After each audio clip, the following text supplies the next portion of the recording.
Sejumlah mahasiswa menggelar aksi bertajuk Bali Tidak Diam di Jalan Sudirman depan kampus Universitas Udayana Denpasar, Kamis 18 Oktober.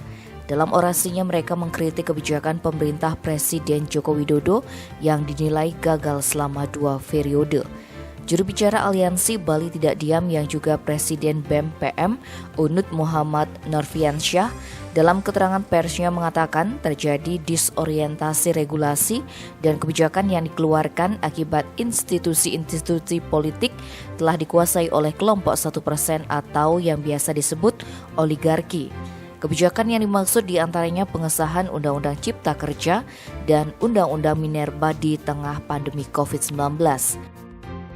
Kedua undang-undang tersebut dianggap melegitimasi perampasan lahan, perusahaan lingkungan hingga perampasan hak-hak masyarakat adat.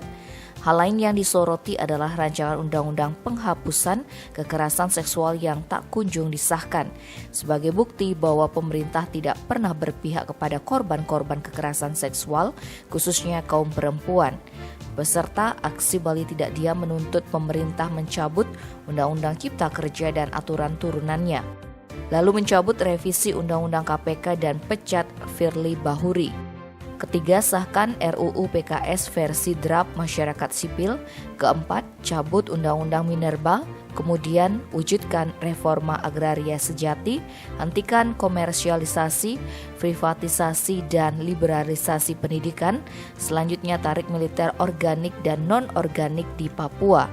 Tuntutan ke-8 yakni cabut Otsus Jilid 2 dan buka ruang demokrasi di Papua seluas-luasnya. Berikutnya jamin demokrasi dan kebebasan sipil, tentukan privatisasi air di Bali, dan terakhir wujudkan pariwisata untuk rakyat.